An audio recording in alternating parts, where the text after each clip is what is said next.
Good evening. Welcome to Manabharatiyam channel.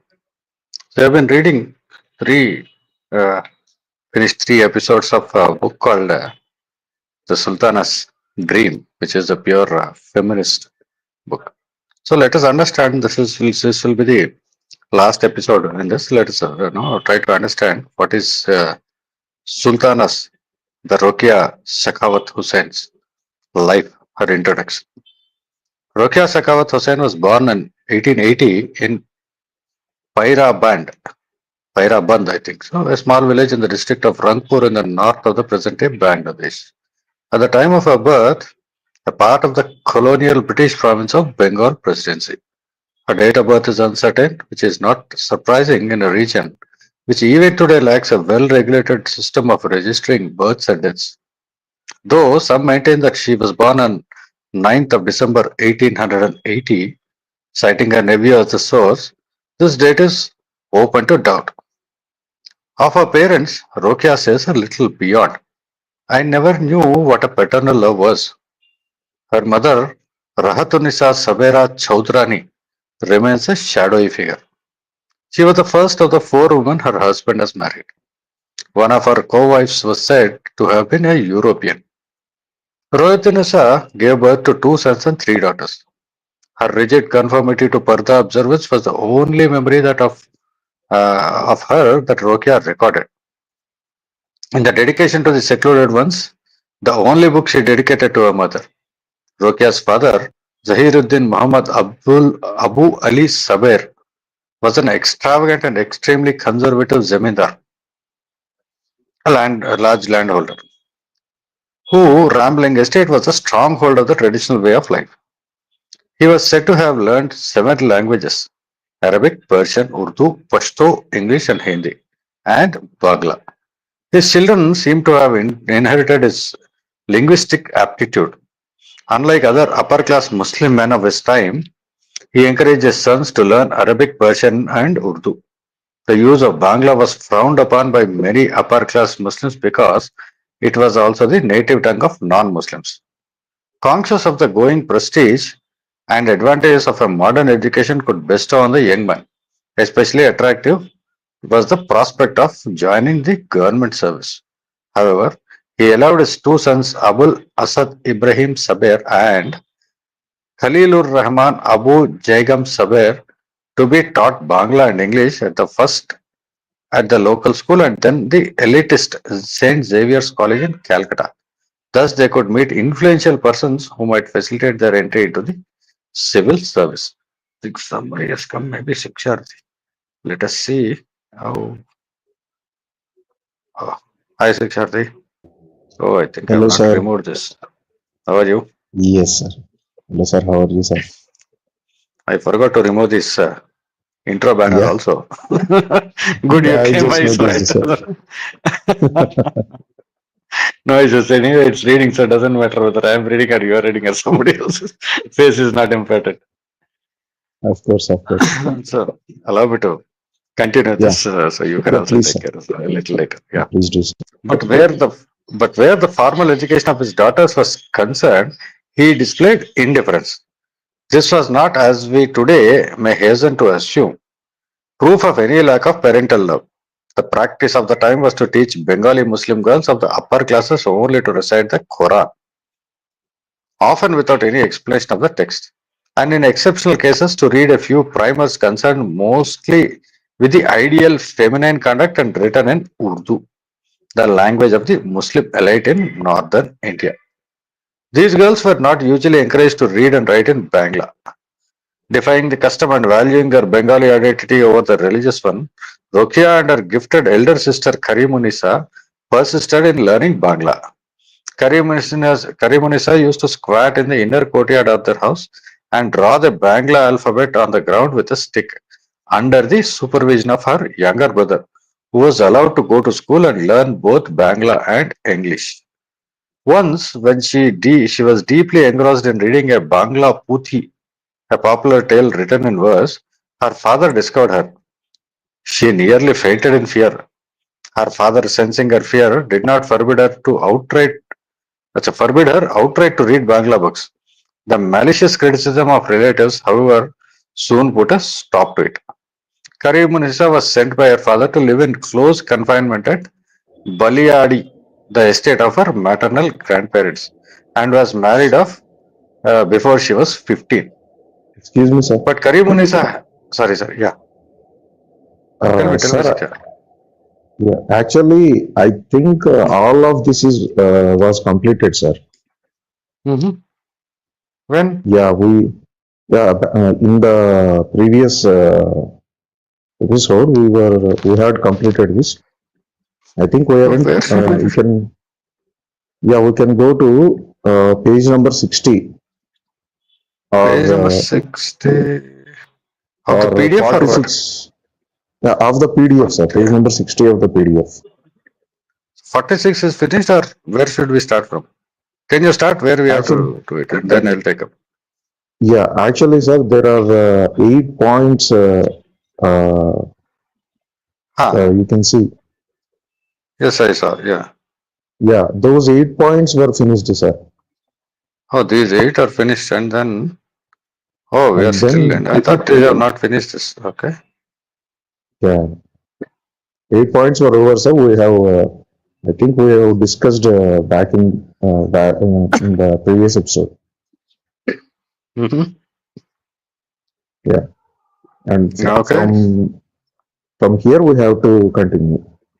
Would you like to read it? Yeah, sure, sir. Yeah, good. Before that, I'll just read out these 8 points, sir, and then I will Okay. continue. It will be Okay. a refreshment. Yes, sir. Good. Okay, sir. So the essays illustrate her beliefs and her strategy as an advocate of the women's cause. Rokeya argued as follows. First point, though at present economically dependent on men for historical reasons, women are not innately inferior to them mentally or spiritually.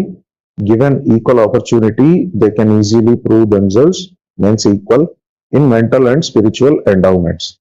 Second point, by confining women to the household, men deliberately deprive women of equal opportunity to cultivate their minds and to engage in gainful employment, thus making them dependent and inferior in status. Third point, men perpetuate their domination of women through several mechanisms of social control, chief, chief among which are seclusion and socialization. Fourth point, they further deprive women from exercising their lawful rights by manipulating laws that are man-made and by taking advantage of women's ignorance and vulnerability. Fifth point, the unjust and immoral practice of deliberately depriving half the society of the opportunity of healthy and natural growth is detrimental to the society as a whole. Sixth point, this deprivation and close confinement also make women deficient in reasoning, ignorant, and physically weak, thus rendering them unfit for properly executing their socially ascribed roles as housewives and mothers. Seventh point, the only effective and morally right solution to this deplorable state of affairs is to give women access to education, emancipation from parda during the being the precondition. Eighth point, finally, the benefits accrued by society, including men, would be immense for educated women. For educated women would be responsible in and useful to the society. So these were the 8 points that Ruqayya argued. And from here, I think we can continue afresh, sir. Yeah. See, what we have to do is we Sir, have to read till page number 68, first paragraph, and then okay. we have to leave, and then from page number 71, we have to continue. Because in between there is a lot of glossary which we will not need. Okay, okay, sir. Yeah, go up to Understood, this sir. this one, and the rest I'll read then once you finish this page. What is that? Okay. 60. till 68 first paragraph. After that, I'll take from page number 71. All right, sir. All right, sir. Yeah, please go ahead. So, certain characteristics distinguish Rokeya as an advocate for women. First, she was a Muslim and a woman. The other initiators of debate about women, such as Raja Ram Mohan Roy, a Brahmo, and Ishwar Chandra Vidyasagar, a Hindu, were male. Rokeya's tone was more passionate and angry than theirs. Second, men like Roy and Vidyasagar were quickly and ably supported by other social reformers and notable figures like the Tagores.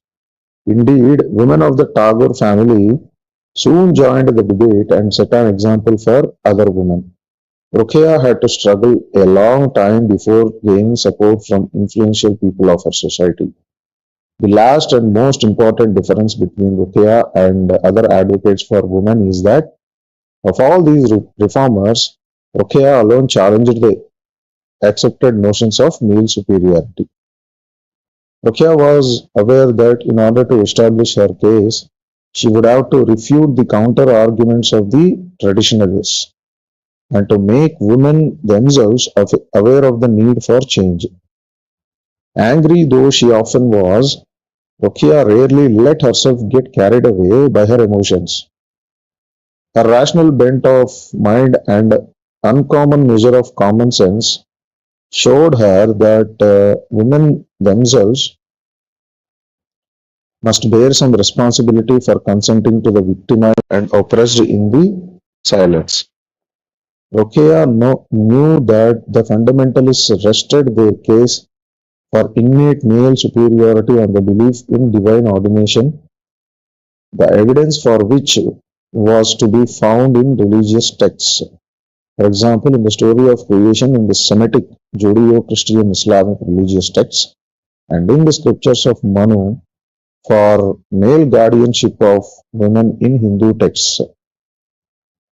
The scriptures, the strictures of oh, the scriptures of Manu state that a woman is not fit to take care of herself. In childhood, her father; in youth, her husband; and in old age, her son or her legal guardians. Sir, the what do you call the controversial Manusmriti has come into Exactly. I got it. Yeah. yeah. So these feminists they won't leave this Manusmriti aside, sir, ever. Without this, And she is not a Hindu. She was a Muslim. What exactly, we have sir. to understand, the author actually, Yeah, Rokeya, she was a Muslim. She was raised in Parda, she says, but she is writing so much of literature, so called. yeah. Hmm. So without mentioning Manusmriti, these their business won't be sold, I guess. See, they Yeah, draw a parallel between protection and restriction. They yeah, say, exactly, sir. as a child, everybody needs to have protection from their parents. So that is universal, Exactly, whether a sir. boy or a girl, right? Exactly. Hmm. After that, she says she should be under the protection of her husband. So what is protection? What is restriction? Both are two different things. They try to draw a parallel between two, and they say this is that and that is this.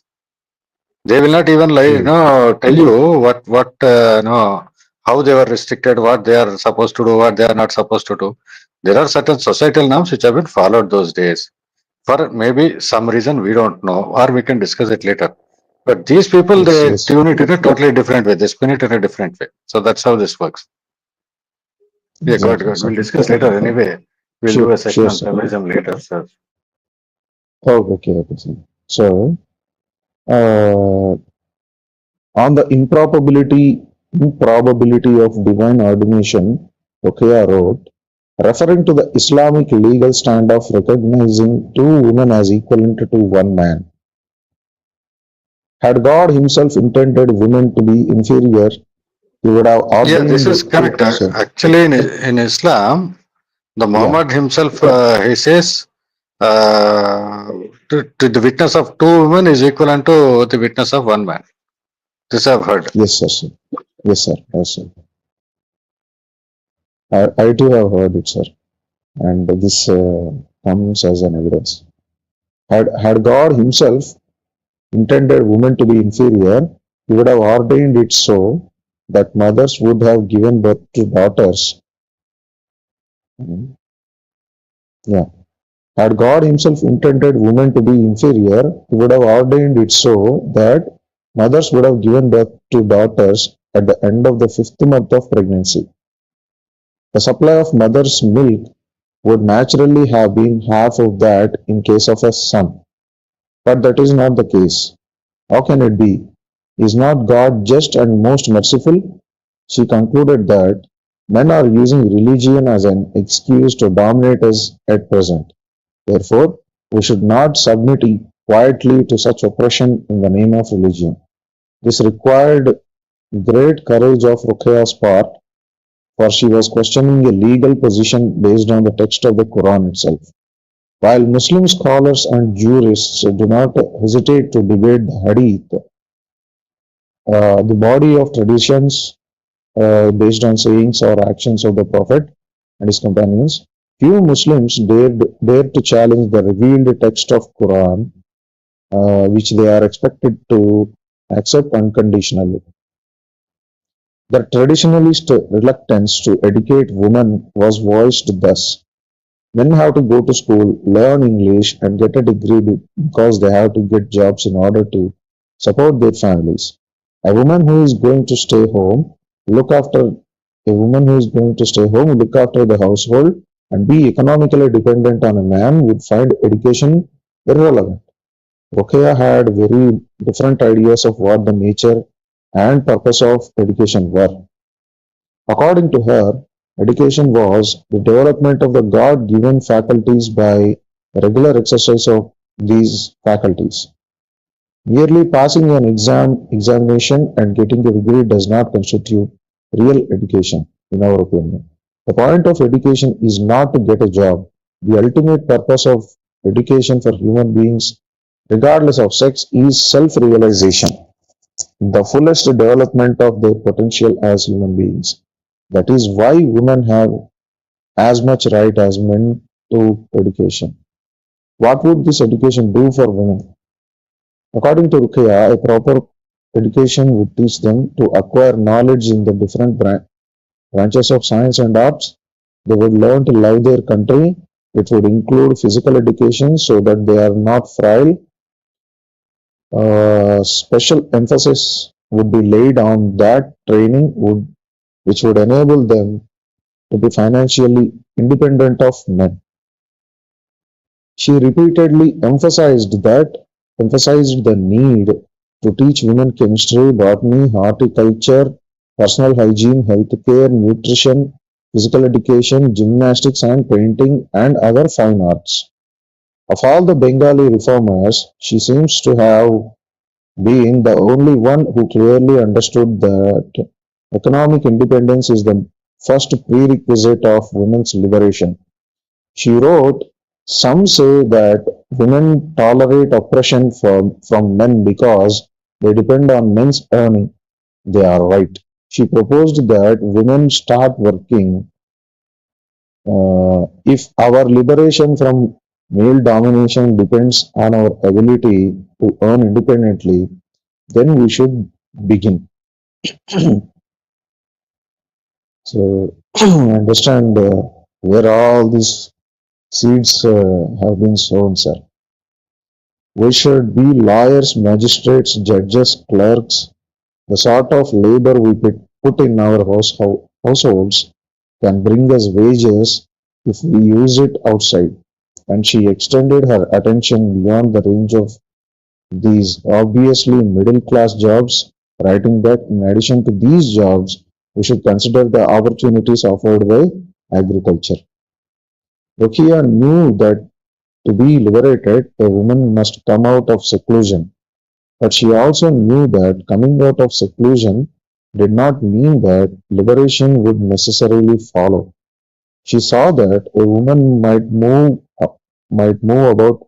unveiled move about unveiled without being liberated, and that a woman would be truly liberated only when she was capable of thinking and making decisions independently. Wonderful, sir. So breaking the family norms, and I can understand this. Yeah, Rukia, sir. everything ends up in breaking. So that is the final goal. You break something which is in Yes, order. That is what the exactly, sir. systemisms they are up to. Divide and rule. Rukia gave an example. Recently, we see the Parsi woman moving about unveiled, but are they truly free from mental slavery? Certainly not. So they will define who is free and who is not. So their unveiling is not a result of their own decision. The Parsi men have dragged No, their no, women. sorry, Yes, sorry, Sikshare. They will yes, sir. also decide what is freedom also. What They is will tell you what freedom is. And they will say, yes, tell sir. you, whether you are free or not, and what is this going like Exactly, this. sir. Certainly not. Their unveiling is not result of their own decision. The Parsi men have dragged their women out of Parda in a blind imitation of the Europeans. Oh, it does not show any initiative of their women. They are as lifeless as they were before. Ah, ha, ha, ha. When their men kept them in seclusion, they stayed there. When the men dragged them out by their nose rings, they came out. That cannot be called an achievement by women. To Ruqayya, this mental slavery was the most harmful aspect of prolonged domination by men. Women's faculty of reasoning would inevitably atrophy in a system that denied them the opportunity to exercise it. Such a mental state permits the perpetuation of slavery. Ruqayya compared this state to an addiction. How strong habits are. We desire the badges of slavery. Since we are accustomed to slavery, just as an alcoholic hankers after a drink, your jewelry, of which you are so proud, is nothing but badges of slavery. Hmm. Prisoners wear handcuffs made of iron. So what the hell is this? Your jewelry, of which you are so proud, They wanted is to, they nothing wanted but to be of golden, I think, not iron. Seriously. oh my God, is nothing but badges of slavery. Wonderful, sir. This one line gives it everything away. What a feminist is all about. Prisoners wear handcuffs made of iron. We wear bracelets made of gold. Aha. Or silver. Oh. Our gem-studded chokers are probably imitated from dog collars. Super, oh, super. The relationship between a woman socialized to be the relationship between a woman socialized to be dependent on men and on her husband in particular.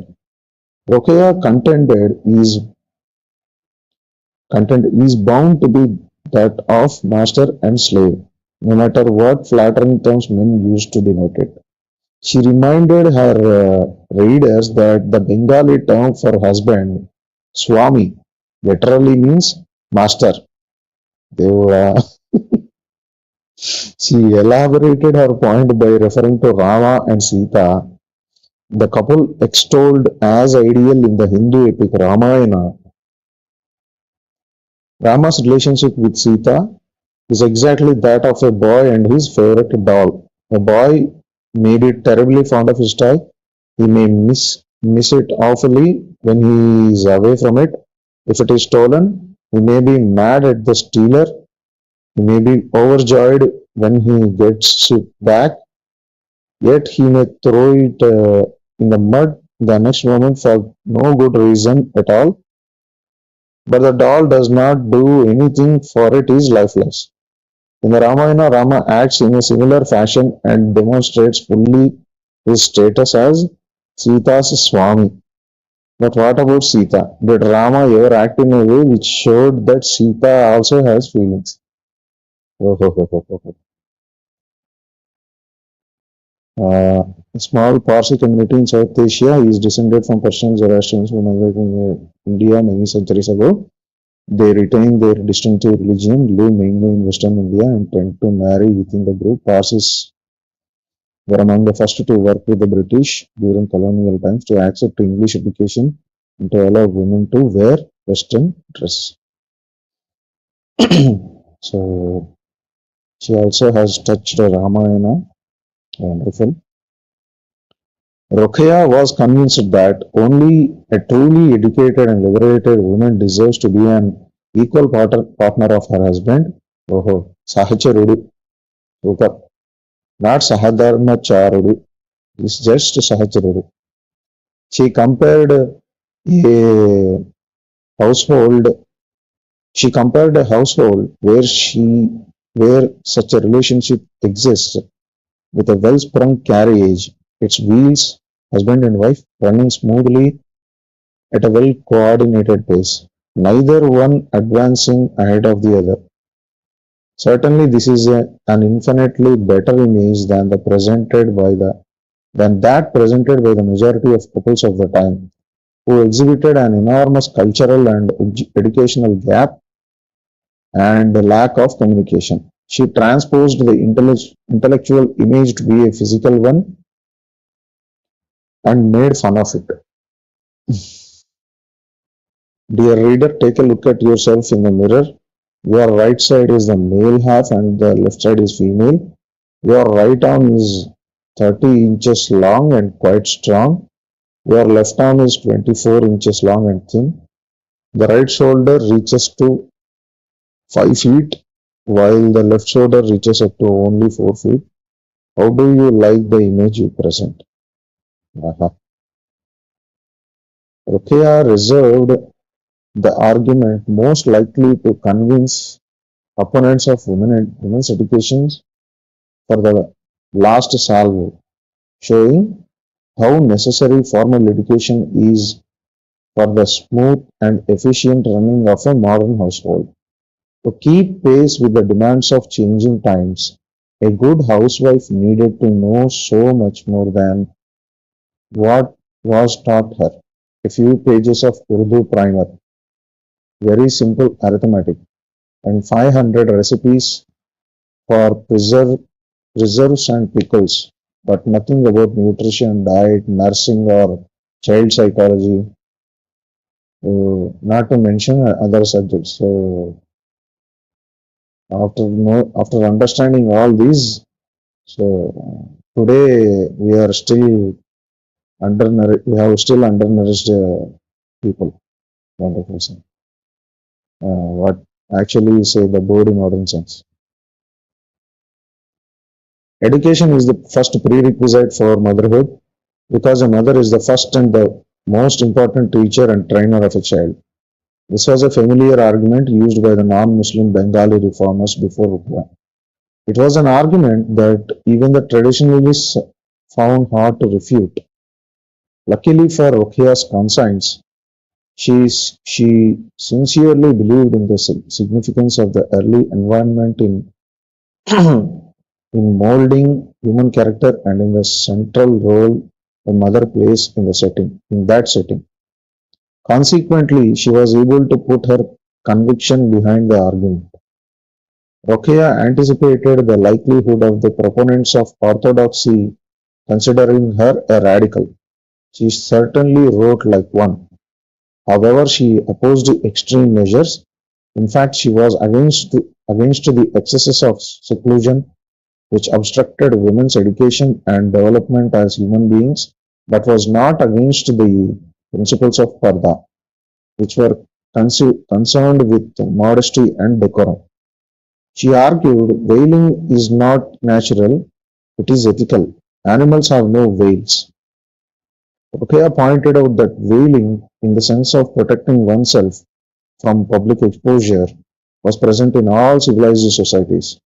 By parda, I mean covering the body well, not staying confined. On the question of what sort of parda might be desirable, she had a ready answer. We shall keep necessary and moderate parda. This sort of parda would not be an obstacle of feminine education. With separate girls' schools and adequate teachers, we could both maintain the obligatory minimum of parda and still educate our women. All her life, she herself used the burqa when appearing in public. In her schools and among friends and relatives, she covered her head by the anchal end of her sari, following the fashion of other educated women of her time.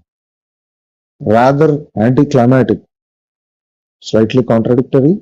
Well, no, it was an eminently practical stand taken by a woman who, despite a strong commitment to ideals and causes, had a strong streak of pragmatism and a clear understanding of the realities of life. Perhaps that is why she succeeded as an activist. Though her main concern was the situation and status of Muslim women, she was too well informed to remain unaware of the exploitation and oppression of women in other societies. In the secluded ones, her reports include descriptions of the Hindu custom of parda also. And she realized, unlike many of her Indian sisters, that Western women, despite their apparent freedom, were the victims of Western men who were aided by man-made laws. In her Delicia Hatya, Murder of Delicia, a free translation of a story written by popular Victorian novelist Mary Corelli, Mary Corelli, she highlighted that she highlighted this aspect of women Western life. Alas, law aids those who have money and influence. It is not meant to help vulnerable women like us. A few incidents in Padmaraga, her novel, based on real life stories related by related by the Hindu and Christian teachers of the Sakhawat Memorial School, show how the women of these communities were oppressed by their guardians. As mentioned earlier, Rokeya did not believe that the situation of women could be changed in isolation from the situation of the whole society. Our society ultimately included the whole Indian society. It is surprising to find that this self-taught woman raised in seclusion rose above narrow sectarian feelings and stated with firm conviction.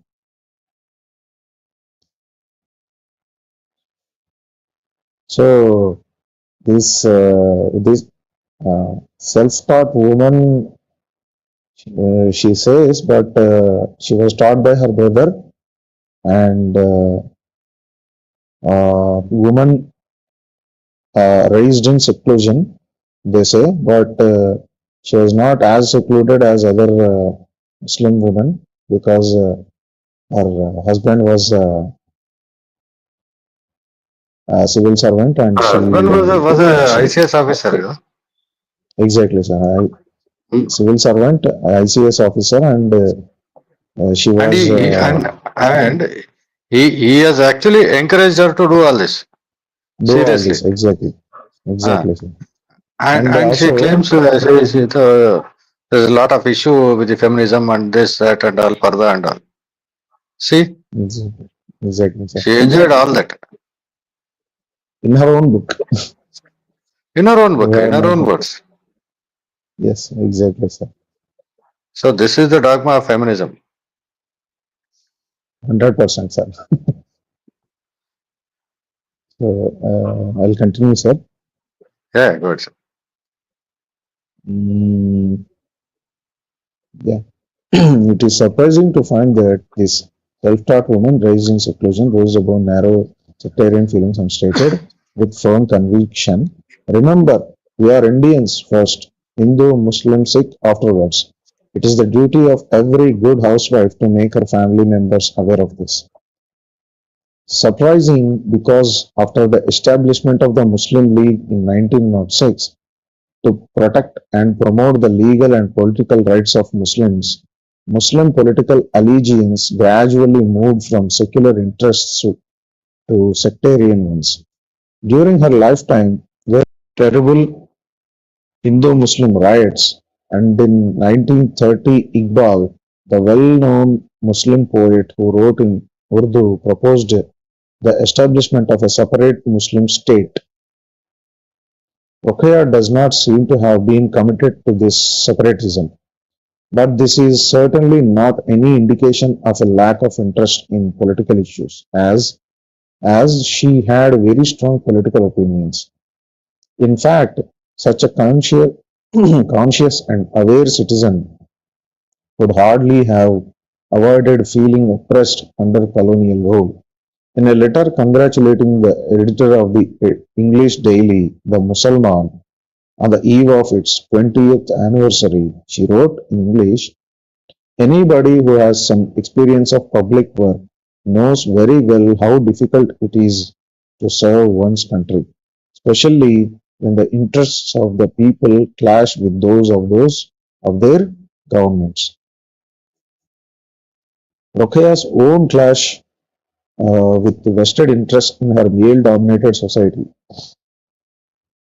became more vehement when her dual career of publicist and activist in the women's cause gathered steam after her husband's death. 8 years have passed since the publication of Sultana's Dream, well over 50 years since Ruqaya's death. During her lifetime, her work as both a publicist and an activist evoked intense hostility and great admiration. Some of her contemporaries called her a shameless woman, a misanthrope, a radical misguided by the proselytizing propaganda of Christian missionaries, and a sexist. Her works were called inflammatory pamphlets designed to stir up insubordination among women. Others called her the soul and spirit of modern Muslim Bengal personified, the pride of her society, the harbinger of dawn. Within a short time after death, younger male and some female contemporaries of Rokeya became powerful advocates for her cause. The modernization of Turkey and the emancipation of Turkish women from seclusion following the deposition of the Sultan in 1911 greatly influenced the Bengali Muslims. Ismail Hussain Siraji, an influential journalist who went to Turkey in 1912 and was impressed by the contribution of Turkish women to the nation building efforts. Male authors like the well-known poet Nazrul Islam, Moniruzzaman Islamabadi, and Ibrahim Khan, and women like Shams, Shamsunnahar Mahmud, the educator, and Begum Sufia Kamal, the poet, were all articulate advocates for women's education and the moderation of Parda. Combined efforts gradually changed the attitude of upper-class Muslims towards Parda. Women from the upper and middle classes slowly came out of seclusion to acquire formal education and join various professions. How do modern Bangladeshis view Ruqya? They usually pay lip service to her memory on the anniversary of her death. True, some of her essays continue to be included in the school syllabus for the Bangla language course. It is interesting to note, however, that the essays selected are always those written on general social problems, not the women-specific ones discussed here. Her writings became rare until the Bangla Academy took the trouble of publishing Rachanavali, Rokeya Rachanavali in 1973, soon after Bangladesh came into being. Indeed, until the declaration of the United Nations Decade for Women, which was 1975 to 1985. Interest in studying her works was very limited. Since 1981, however, Rokeya had received attention from scholars, both male and female, studying the situation of Bangladeshi women. The current generation of feminists have found that, despite her limitations, chiefly her middle class bias, the substance of Rokeya's arguments is still very pertinent, especially in view of the recent resurgence of fundamentalism in many Muslim countries. Her dream of empowering women is a dream they also share and work for. In recent seminars marking the end of the United Nations Decade for Women, angry statements were made about the negligence shown by her society in not erecting a suitable public monument in recognition of Ruqaya's contributions. But why is a monument necessary when every educated Bangladeshi woman is a living memorial to this extraordinary woman? It's a, Wonderful. Wonderful, Sikshari. thank you, sir. So we'll jump straight to the page 71 after the, lot of glossary and all. Yeah, So yeah, what yeah. is your Sure, opinion, Sikshari, till the time you read? sir. Uh, uh, I think Ruqya is one of the victims. First of all, sir, first I will give a benefit of doubt to her, sir. Also, is she might be a victim of the communist literature that was the only thing that was available back in the day, like the Aryan invasions and the how to say uh, Yeah, basically 80 all was the thing of which was available. The English sir, literature written by somebody, and she exactly, she met that Raja Ramohan Roy, so yes, yes, so-called Raja, yes, and sir. the Brahmosam. See the people Brahma she has met, Samman, interacted with it. exactly, sir. All East, sir. Yeah, Basically all East people. I wonder whether she has met any sane person during her lifetime. Seriously. Yes, sir. This is She writes, her sister was married even before at 15. What is that 15 number? I don't even know. exactly, sir. She was actually, if take those days where, girls used to be married, it was well below 15. So 15 is actually Yes, late. very late, sir. Yes, Huh. Then what's it her used to problem? be it used to be around uh, 10 to 12, I guess, sir. Right. Back in the Anything day below, when yeah, anyone below 18 is a child, so says the law, but not the nature. The law can change at any point of time. It may become 20 tomorrow or 12 tomorrow, yes, yes, sir. right? Yes, It is just a law, right? It can be changed at any point of time. yes, sir. True. Hmm. And also, Right. when women hit their puberty, uh, actually in the lifetime, in a woman's lifetime, sir, there are only very limited number of eggs that will be That is known. produced. That is the biological, some 200, 250, some number is there. That is okay. That's not a big Yeah. deal. See, women can reproduce only up to a certain uh, age group, give or take, when Yes. they start their period menses, and then when it ends with the Yes. menopause. The quantity of eggs keeps on depleting every once in 28 days or something like that. So says the medical science. That is okay. It is Yes. Yes. these people say women is not restricted only to child's birth. Then what are they supposed to do? Who is going to give the child birth? Somebody has to do it, Yes. right? Exactly, sir. And ultimately, which species of any animal, bird, or any plant or something like that? Who is It is going the to bear the child? it It's is always the only the female female, part, sir. right? So Exactly, that's sir. your biological job. What's the problem with it? No, no, sir. It is the nature that has designed Yeah, they have to go fight with the nature, designed it. not with other people, right? Yeah. Rather than saying job, it is their duty, I would say. Yeah, the nature has decided that as their job, right? Right, sir. Right, right. Who has decided? Yeah. Yeah, Uh, we have got few comments. so, Vikram Vachaya says, good morning, people. Good morning, Vikram. Vishwagaru, good morning.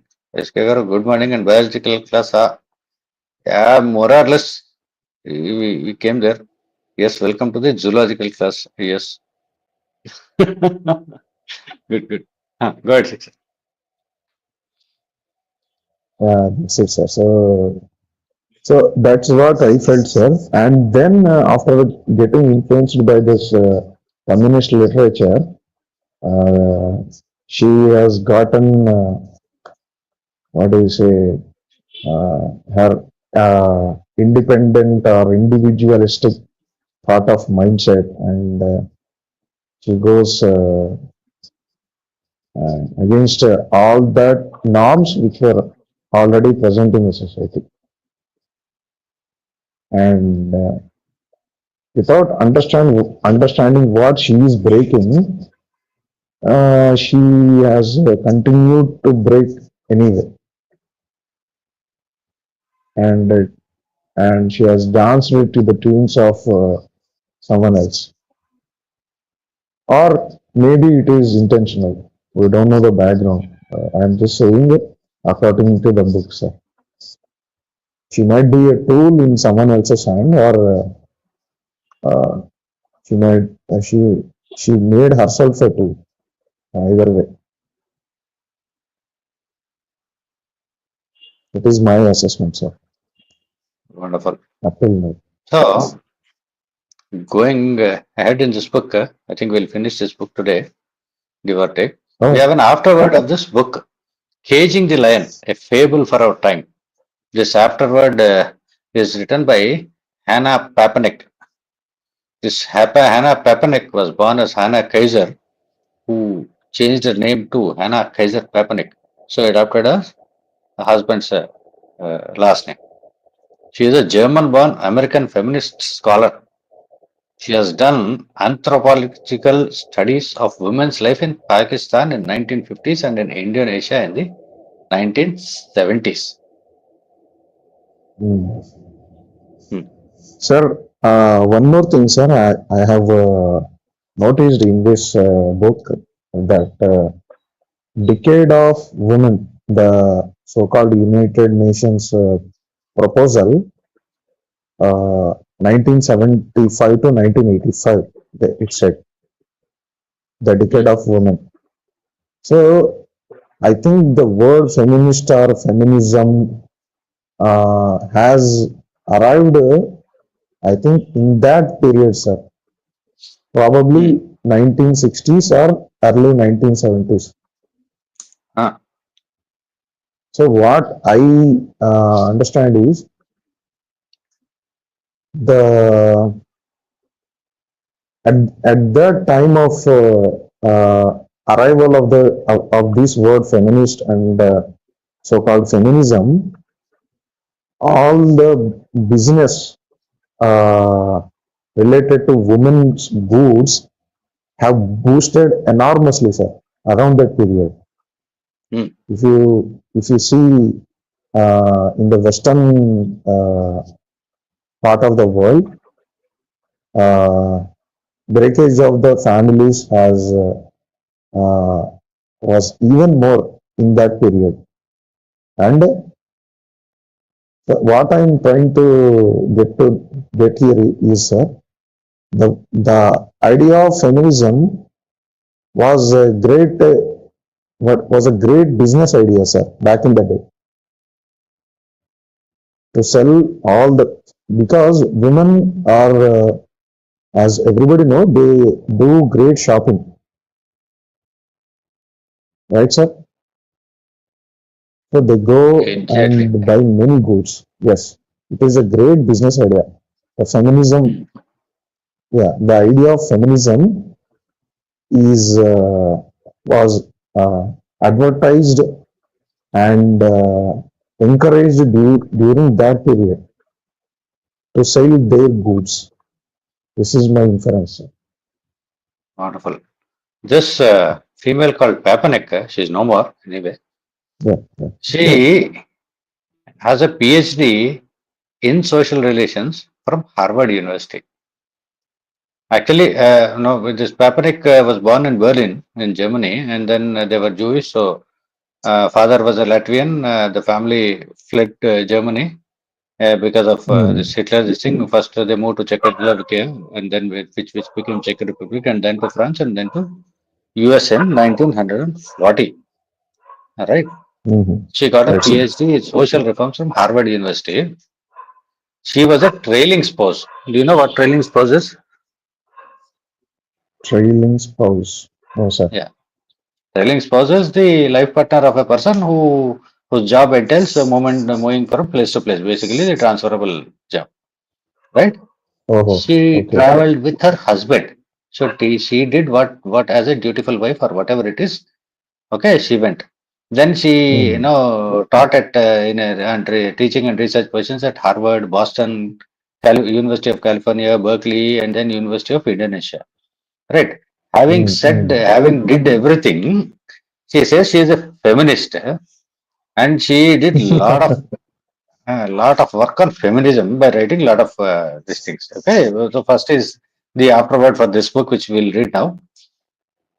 Right. right, sir. Then Right, sir. she wrote something called Women Fieldwork in the Parda Society in 64, Parda in Pakistan, Seclusion and Modern Occupations for Women in 1971, Pakistan's Big Businessman, Muslim Separatism, Entrepreneurship and Partial Modernization in 1972, Parda, Separate Worlds and Symbolic Shelter in 1973, Men, Women and Work, Reflections in the Two-Person Career in 1973, The Work of the Women, Postscript from Mexico City in 1975, Women in South and Southeast Asia, Issues and Research in 1975, Development Planning for Women in 77, Women and Development Perspectives from South and Southeast Asia, co-edited with Ronak Jahan in 1979, Family Status Production, The Work and Non-Work of Women in 1979, Research on Women by Women, Interviewer Selection and Training in Indonesia in 1979, so forth, so on and so forth. Every 1 or 2 years, they she keeps on writing something, some this or some that. Yes, sir. Yes, Okay. sir. So these are the people who claim to be feminists, right? Feminist. Right, Vikram sir. says, "What is this link? What is this link, Vachita? I'm not able to understand. Is there a problem with the StreamYard link? I don't know. Where have you put? Anyway, Vatsala, what I even uh, I have entered the stream with that link only. I think there hmm, is no problem with the link. hmm. Yeah. Okay. Check once again. So, right. Let me go to the afterword. Caging the Lion, a fable of our time by Hannah Paparik. Right, sir. She writes. Rokeya Sakhawat Hossain's story, written so long ago, is just right for our time. A time when the social and religious movements in many countries and many religions want to use women once again to show that men are right minded. Fundamentalists, Christians, Muslims, Hindus, Jews, Buddhists of many kinds are propagating similar messages in many parts of the world. It all seems so simple, right?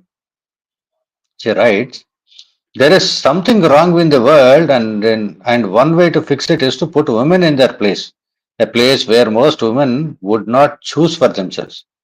Rokea's most important message speaks directly to this point. She rebukes women for failing to recognize and act on their self-interest, and in a passage where the guide tells the dreamer, "Why don't you allow yourself to be shut up? You have neglected the duty you owe to yourself, and you have lost your natural rights by shutting your eyes to your own interests." There must have been heady advice to Rokea's readers and explains her passionate commitment to females' education. It is no less relevant today. The quiet revolution in the woman's life, the emancipation, the education of more than a few, which has once safely landed as it and is again endangered today by the indirect threats to the woman's ability to perceive and choose their options. To be sure, more women are going to school in countries around the world and more women are taking jobs outside their home. But at the same time and in the same places where education enrollments and employment figures are rising, there are social and religious movements that seek to limit women's options in other ways. In the United States, for example, movements that seek to prohibit all women's access to abortion and contraception, and similar movements in the parts of Europe that opposes the granting of divorces to all use religious traditions as a basis for trying to change the public morality and private behavior. Hi, Vatsalya. How are you? I would say, yeah. Hello, sir. Hello, Anna. Yeah, I've shared a link What is this actually. link? What is this link? I Uh, don't even know what it is. One of the greatest feminists. I spoke about her yesterday, right? I found What's her the. name? I don't know her name, sir, but I found this video for you. Uh-huh. I Okay. prefer you better watch it later, sir.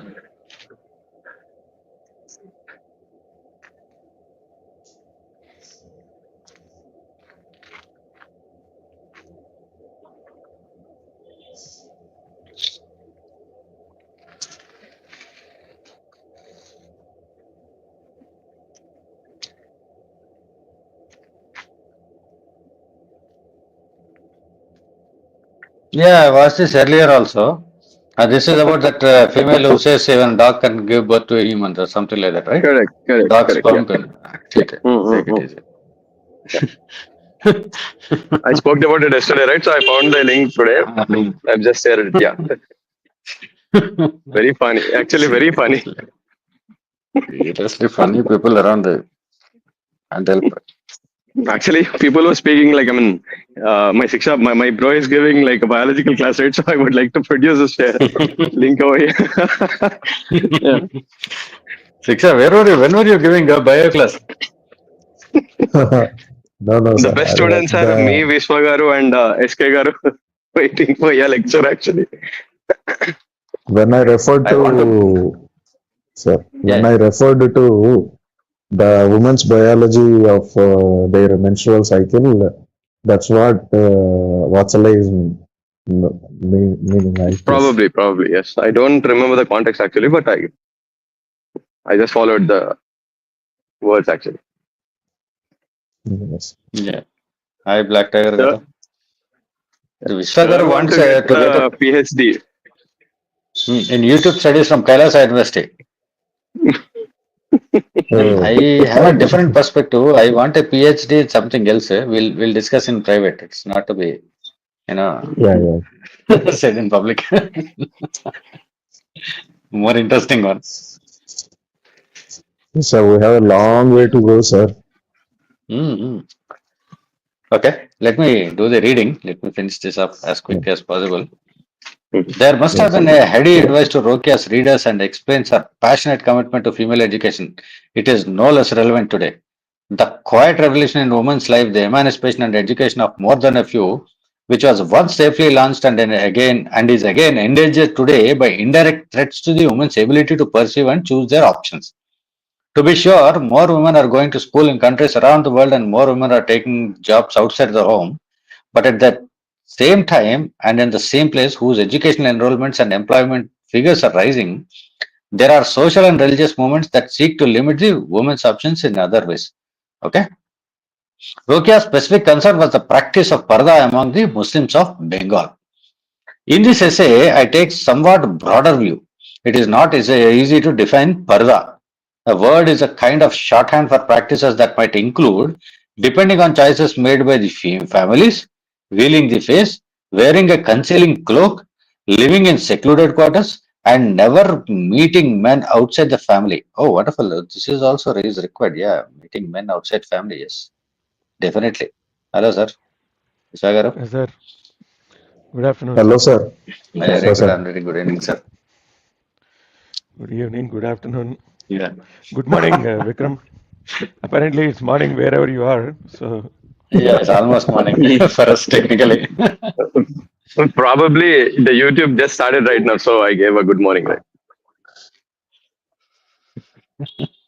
Yeah, it's Okay. yeah, it's Sir, up right please now. go ahead, sir. Please go ahead. Yeah, Yeah, please go ahead. yeah. So it says, I'll read again. It seems interesting. It is not easy to define parda.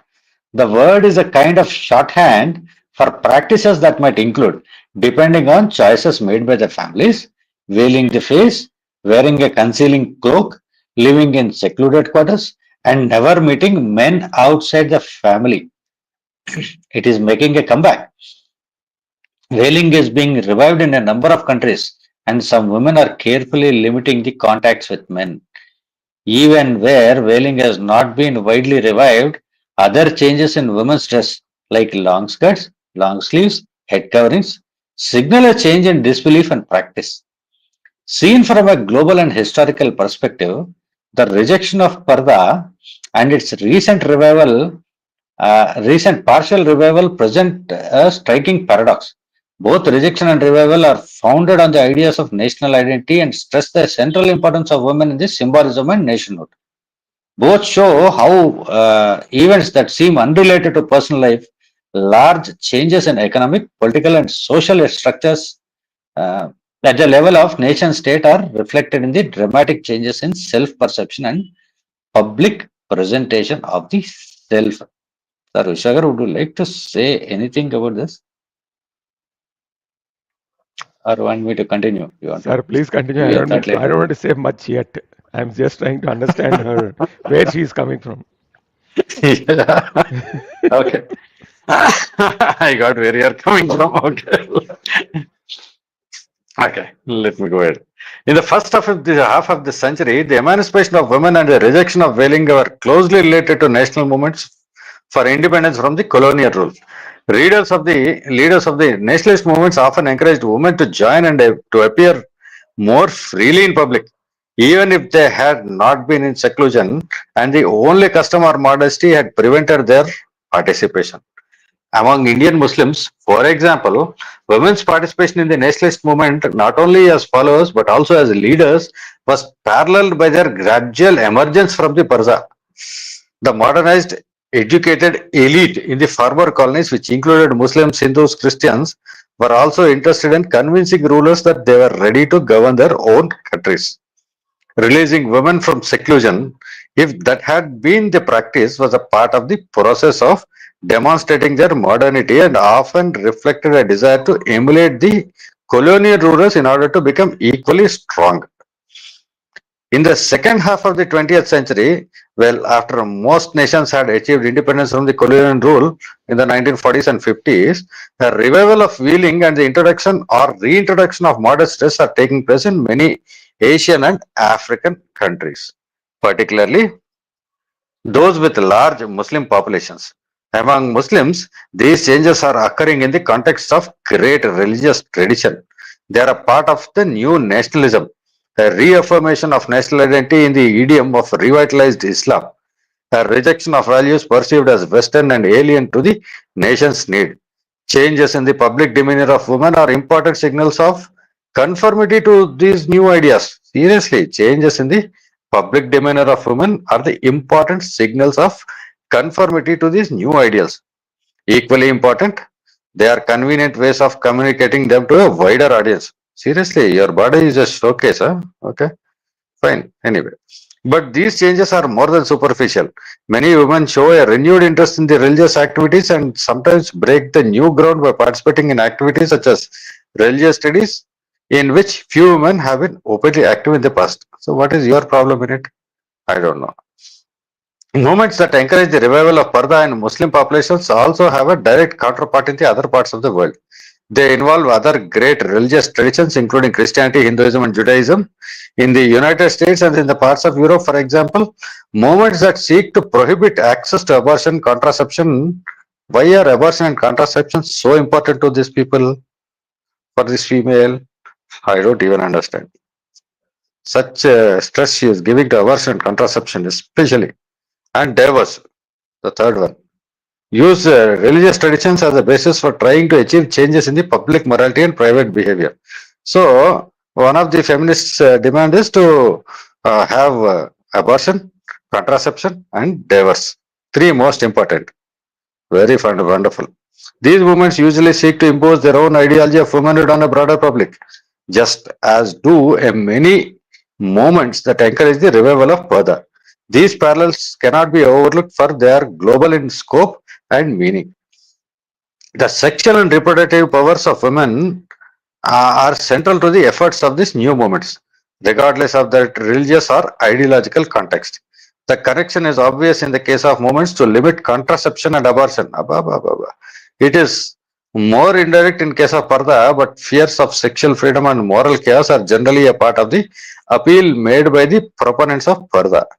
Issues involving sexuality and reproduction are excellent mobilizing devices to appeal to larger constituencies because most people have opinions on them even if they do not participate actively in other kinds of political or social movements. The revival of whaling, therefore, is not an isolated phenomenon in a distant part of the world. It has its direct counterparts in countries where most people have never heard of Parda. Both kinds of movements also share another characteristic. The appeal to religious prescriptions said to be ancient and unchanging. In fact, these prescriptions are less solidly grounded than they appear and are usually the subject of intense controversy. Parda, for example, is by no means universal in Muslim populations, and where it does exist, it varies widely in the form and severity. It has changed greatly over time in different countries and has never been a stable institution. Similarly, in other religions, ideas about abortion and contraception have varied over time, even in the last few centuries, but they are presented as if they have always existed in their precisely in their present form. Seriously. These similarities suggest the obvious. What are it? Social and religious movements. Social and religious movements construct what might be called as synthetic traditions to embody the goals and needs of the present, clothed in an ancient garb to make them more powerful.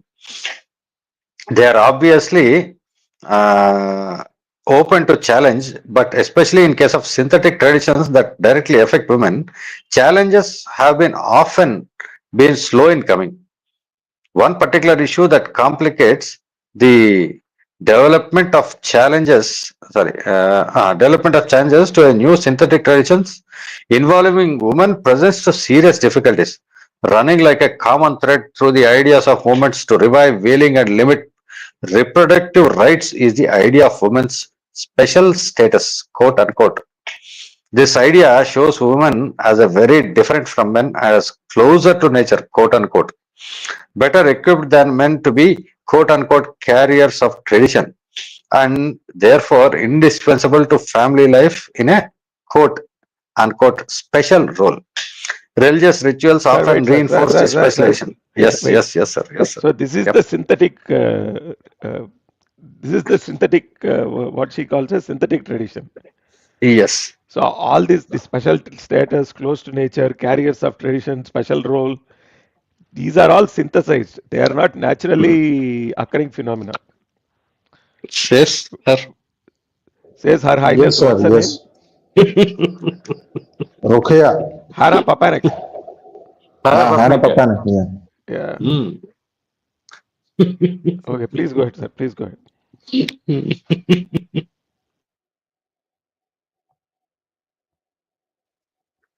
Right. So, religious rituals often reinforce this specialization. Almost inevitably, the concept of women's quote unquote special status is linked to the ideas of male female quote unquote complementarity rather than to equality. She's obviously referring to this Ardhanariswaram, and it's a direct Other attack than, on Hinduism. yes, yes, seems so. Ideas about women's special nature ideas about women's special nature are shared by many women, in part because they can also be sources of great strength. The new synthetic traditions, such as those associated with the revival of Parda, emphasize this source of strength and usually link it to women's renewed religious commitment. But others in the same countries continue to feel that anything that sets women apart will limit women's participation in public and private life. Ideas about male-female complementarity may be only other way of stressing women's dependence on men in social, economic, and legal realms. Oh, so it doesn't stress అదే the కదా? dependence of men on women. No, it doesn't. That it doesn't Oh, exist. oh, According to her, it doesn't exist. The only wonderful, thing wonderful, exists is this. wonderful. మరి అదే కదా. Lack of clarity about women's special status may make it harder to understand what is happening with respect to the new synthetic traditions in many countries. In view of the ambivalences and ambiguities aroused by conflicting views on these issues, it is also becoming more difficult to analyze why women and families play such central roles in social and religious change, or how such issues are used in mobilization efforts by the new political and social movements. Rokeya's story itself and the closer look at the Parda that it brings with it can be among the starting points in trying to understand this new challenges. This is one part of it. New changes, sir. New changes. Other Yeah. So she further writes, he who sits behind the curtain. I'll read, sir. Yeah, go ahead, sir, please. She who sits behind the curtain, the invisible person behind the curtain, basically. Rokeya wrote as a Muslim about Parda among Muslims in Bengal, present day Bangladesh, and the Indian state of West Bengal. But it is hard to reconstruct life in Parda only from her utopian mirror images. What does it really mean to be in Parda? Or even if not veiled, to live in a society where some women are in Parda? Question mark. Some of the evidence can be read in the secluded ones. But things have changed, and Rokeya, after all, wrote as an activist against a custom she hated. In thinking about Parda, both its rejection and its revival, we must pay attention to the vast differences among the women who observe it. Parda is not monolithic, although this is the way it is usually seen in countries where it is unknown, and moralists and observers have usually presented it in a very simplistic form as a single set of customs. In the sections that follow, I present Parda from many angles, seen through a sort of kaleidoscope, before going on to a discussion of larger context within which Parda functions in South Asia, in brackets, parentheses, India, Pakistan, Bangladesh, Nepal, and Sri Lanka. Even if there is no veiling at all, so in some of these Muslim countries, the Parda is physical, but in some of these other countries, it is just a symbol, basically. It's of symbolic importance because there is really no Parda at all. Somatic, sir. Exactly. It is a psychological parda. It is a psychological Parda, exactly. It is a virtual Psychosomatic. Parda that exists Correct. in certain Virtual people's Parda. minds Yes, exactly, sir. who need some special attention, basically. Right? Even if there's no veiling at all, I believe the prevailing family ideology in courts would continue to constrain both men and women, women and men. Abolishing the family is patently absurd in societies based on functioning families, but we certainly need new ways of asking new questions about the nature of family structures and ideologies. The study of Parda provides an opportunity to do so. So she is taking Parda as an opportunity to ask new questions to the family structure itself, right? So they want to change the structure of the family while not destroying the fact that it might destroy the functioning of the family, basically. So you keep pushing the boundary until the family falls eventually. Okay, good. A woman in Parda is often called Parda Nashin, she who sits behind the curtain. The word Parda or Parda in common anglicized forms means curtain. But the dictionary definition goes far beyond this meaning. Who wrote the dictionary meaning? To cite only a few selected meanings from the great dictionary of Urdu and Hindi. Parda, a curtain, screen, cover, veil, secrecy, privacy, modesty, seclusion, concealment, secret, mystery, reticence, reserve, screen, shelter, pretext. Parda chodna, to drop the curtain or veil, to lay aside concealment, to come into public. It is also called opening the kimono, by the way. It's also there in the Japanese culture. Yeah, The I've heard of it. Yes. yeah. So the zanana or women's part of the house was the area where the women of the Parda observing families spent their lives, except when they went on visits to other women in their own zananas. The term is less widely used today, but this internal arrangement of the houses may still exist, perhaps in modified form, where Parda observance is strict. The real significance of the Zanana and Mardana, men's quarters, lies in the spatial separation between the women of the house and those males with whom they cannot have contact. For the life of me, I cannot understand if they never had contact with the men, how, how did the population spread so much?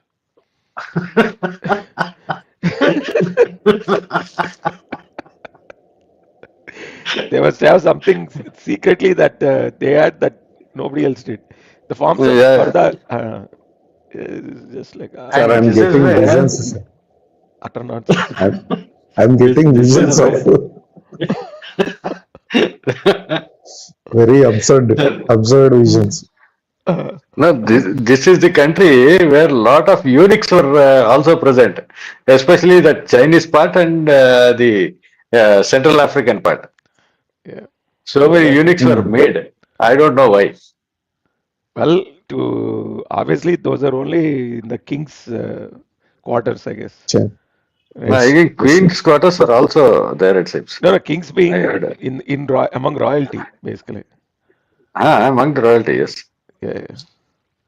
So let's see. The forms of Parda observance included special separation, the wearing of special garments, several kinds of portable seclusion, in which women could move about in public. Yeah, they used to carry these like bamboo separation things or whatever it is, so that way you could not see. And certain kinds of body language. Much has been written about the form and substance of Parda in South Asia. Here I'll summarize only enough to make Rokeya's story understandable to readers unfamiliar with Parda and its implications. Spatial separation among South Asian Muslims involves setting aside a part of the home for the exclusive use of women and those men before whom they do not observe Parda, aka Mehrams. Male guests outside the permitted categories of close relatives, whom Rokeya calls sacred relations, must stay outside this part of the home. Usually, this means the male guests of the men of the family sit in a separate room near the front of the house or in the veranda, or on seats in the open courtyard. In the larger homes of better off families, especially earlier in this century, typical Muslim houses contained a separate inner courtyard around which rooms opened into a veranda. This is there even in, like, you watch any of those Afghani movies, the houses are still like this. These were rooms for sleeping, as in the warm climate of the South Asia. Sir, you talk about this. There are function halls in India, in Hyderabad also, in one particular part of the city, where the entrances of women and men are separate Yeah, completely. I know. These are rooms for sleeping, as in the warm climate of South Asia. Many other activities took place in the open air, in the courtyard, or in the open veranda. Women and children spent their days in the part of the house which usually also contained the kitchen. Men of the family entered it for meals, and at night, female servants and perhaps young boys working for the family also went in and out, but adult male servants did not. This was the type of house in which my friend Hamida Khala, whose struggle with Parda I would describe in the next section, grew up in the years around World War I. Women living in strict Parda could travel outside their homes in a doli or palanquin, a kind of cloth tent attached to four wooden poles carried by strongmen. It is still used in rural areas of South Asia, especially on ceremonial occasions such as weddings. But automobiles are now used by those who can afford them. Cars may have tinted or curtained windows. Some extremely strict families still insist that the path from the car to the house be shielded from public view by people holding up long sheets on both sides of the path, even though the women are heavily veiled. But this is an uncommon practice. So, why are you stating all these uncommon practices and trying to make a point? In addition to the segregation achieved by spatial separation within the home and in segregated transport, there are also covering garments that provide what I think of as portable seclusion. This is especially so. Why wear anything at all? Isn't any garment not portable seclusion? This is especially important for those families who crave the respectability conferred by Parda but cannot afford to keep women off the streets altogether and do not have segregated transport. In South Asia, Muslim women in Parda wear the burqa, a clumsy garment meant to conceal. Okay, this is blasphemy. This is completely Blasphemy, haram sir. what she just said. Muslim Yes, women in Parda wear true, sir. a sir तन clumsy से जुदा garment. करना चाहिए. Yeah, exactly. Yeah, well, they go to Karnataka and the Sherni, right? She wore the burqa to the class, and that was a sign of independence, right? Exactly, sir. So now Exactly. what? Who are you arguing for? A clumsy garment meant to conceal the female face and body. Wearing the burqa is what is usually described as being veiled. But this term is really a misnomer. Many people unfamiliar with parda think of veil as a transparent piece of gauze over the face that adds to a woman's allure. I don't know who put this thought in her head, but whatever. The burqa is more like a tent. This I agree with. One over a Yeah, woman's yes, sir. clothes is I like understand. take your tent Tent. with you. And it's a very Hmm. desert culture kind of thing, right? You know, Exactly, sir. you wherever you sit, you can't pitch a tent. So you take it with you, basically. It makes sense there. One over Exactly, a sir. woman's, the burqa is more like a tent. One over a woman's clothes like an overcoat. Yeah, this is what is shuttlecock burqa or something like that, right? Sir, actually, because of the sandstorms, they used to wear the way the those cover the all these kind of clothing has come from, Correct. sir. Even the men wear those. I mean, if you Yeah. look at a traditional Arab man's dress, Yes, sir. even there is a significant amount of covering there also, including the back of the neck and all these things. Exactly. They Yeah. they are Even the just face, very. they cover up to the Mm. nose basically. Yes, yes, sir. Oh, They are just very long skirts. correct. Mm. And they have brought it here, and they are practicing it here where it Yeah. is absolutely unnecessary. Yeah. And you will just become you will be baked inside alive. Baked. Yes, true, It sir. covers the steam bath basically. It covers the person from the top of the head to the wrists or ankles. There are various designs for Yes. burqas as fashions change quickly. 30 years ago, in the cities of Pakistan, the more traditional white cotton model was worn by poorer women, while middle class Pardashin wore dark blue or black models made of synthetic fabrics. Yeah, polyester. They are horrible actually. Nowadays, these garments come in many colors and in different designs. Most have a double layer of material in front of the face, not quite transparent, which the wearer can lift up if she wishes. Women who wear the burqa but who do not cover their faces are considered to observe open face parda. At one time, this was quite common in Pakistani cities and is related to the controversy over whether the Quran requires women to veil their faces. Okay, the use of the burqa is not universal among parda nashin, even in South Asia, and forms of covering women's bodies and faces are often quite different in other countries. Nowadays, sunglasses are often want to provide a kind of partial anonymity. I don't think it has anything to do with tradition. That's just to make sure nobody recognizes you when you're going around town with your boyfriend. Sometimes together with covering garments, sometimes not. The form of parda observance is also different in rural areas through the countryside. Village women in parts of South Asia still do not use it but shield their faces if they observe parda with shawls. The burqa itself seems to have been unknown in India until sometime in the 19th century. Thank you very much. At least here she is speaking the truth. The rules for parda observing among Muslims are derived from the Quran, which Muslims believe to be the word of God. Verses in the Quran specify that men with whom women may interact, including husbands, fathers, fathers-in-law, brothers, nephews, and sons.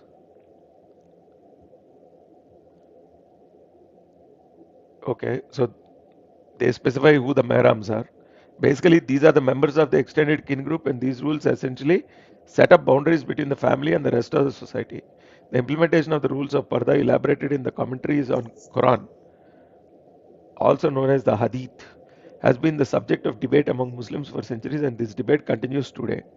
Among the points at issue are the forms of observance. For example, whether or not women should be required to cover their faces, rather than the boundaries of the group within which contact is not limited by parda. Okay, so instead of increasing that group, they say whether they should be covering up or not. A complicating feature of South Asian society is that some Hindu castes, especially in the north and central India, also observe customs that include veiling and spatial separation. Yes, they do. It has nothing to do with the religion. It is a local culture for them, the Rajputs basically. These customs are sometimes called parda and sometimes referred to otherwise. Yeah, it's called gungat or something like that. Hindu practices follow very different rules in terms of both form and substance, but there is some overlap between the two practices. In the most general sense, Hindu Parda emphasizes respect relations within the family into which women marry and the boundary between women's natural and marital families. Hindu women in Parda observant communities must veil their faces before their husband's elder male relatives, and by extension before all elder males in the village into which the brides come as strangers, but do not veil in their natal villages before marriage, nor when they return on visits home as married women. Muslim practices, by contrast, set the family somewhat apart from the wider society by limiting the interactions of all women with all men who are not part of the family. In both cases, Parda observance marks social boundaries, but those boundaries mark out different grounds. Sir, somebody please take over. Sir, yeah, I will I take have it, to sir. take a call. Yeah. Okay, So you okay. have to start with both Muslim and Hindu Parda, etc. Yeah, etc. yeah, I'm there, sir. I'm there. Both Muslim and Hindu Parda are potent instruments for teaching women their place in the social order. In both cases, Parda rules communicate how women must behave and with whom they may interact. But Muslim and Hindu Parda are very different in both ideology and practice. The differences between them reflect differences in social organization between these groups in South Asian society. Muslim women often learn to be afraid of the world beyond the home and venture out only reluctantly, especially where Parda is strictly observed. About Hindu veiling practices in a North Indian village, the anthropologist Ursula Sharma notes that Parda teaches a woman the distinction between those situations in which she ought to be passive and submissive and those in which some degree of responsible activity and control are allowed her. Parentally arranged marriages are still the norm throughout South Asia, and the norms governing the arrangement of marriages are highly relevant to the norms of Parda among Muslims and Hindus. Muslims tend to prefer marriages within a known circle of families, and in some instances, there are strong preferences to arrange marriages among cousins, especially between women, women and cousins on their father's side. Outside South Asia, among the Bedouins of northern Egypt, for example, this preference for paternal cousin marriage is so strong that any other choice faces staunch opposition. Among North Indian Hindus, by contrast, it is customary to marry women into families of the same caste, preferably the same subcaste, but not closely related, and living in somewhat distant villages in the same region. Hindu women therefore come into the marital home as strangers and veil before elders they have never met. Muslim women may come into the home of known relatives before whom they have never veiled. Educated urban families throughout South Asia often disregard these norms and establish new rules more closely related to class and wealth. But the traditional norms remain very powerful. Parents of young women as well as young men retain a large share of control over the choice of a marriage partner in many instances, even among highly educated urban families. The complexities of Parda observance reveal some of the norms, values, and structures of the wider society, but can only be touched on briefly here. There is one major issue particularly relevant to the family ideology and Parda practices of Muslims that I want to address separately, no matter of order. The question, Richard, we'll stop at yeah, this. We'll read okay, the sir, next thing in the next episode because there's okay, sir, quite a bit of pages. There's about almost 10, 11 pages. 12 20 pages. All right, sir. All We'll right, do it in sir. the next session. So let's keep it to this as of now. All right, sir. All right, sir. Yeah. Vachalya, you're there. Yes, sir, I'm here. So what do you get from this, Vachalya? To the extent you have heard, listened. I better don't give an answer, sir, because Oh, it's how very come? clumsy. Why? Actually, my How brain come? is a little bit clumsy with something else. Actually, I stuck between this Oh, okay. Afghan and Pakistani thing. Actually, yeah. Okay. Anyway, after this, we'll have one session on feminism also, which will Hmm. continue in the next episodes as well. So let us see. So shall we close six chat for today? Yes, sir. Yeah. Any final comments to be made, sir? Uh, we'll do it in the next episode. Anyway, we'll have a little bit of detailed discussion. Okay, sir. All right, sir. Yeah. So viewers, whoever have come watch this and whoever will be watching this later, I thank you very much. I also thank the panel members for coming into the panel and reading and then observing and then giving their opinion. For today, I take your leave and we'll continue in the next episode. Thank you very much.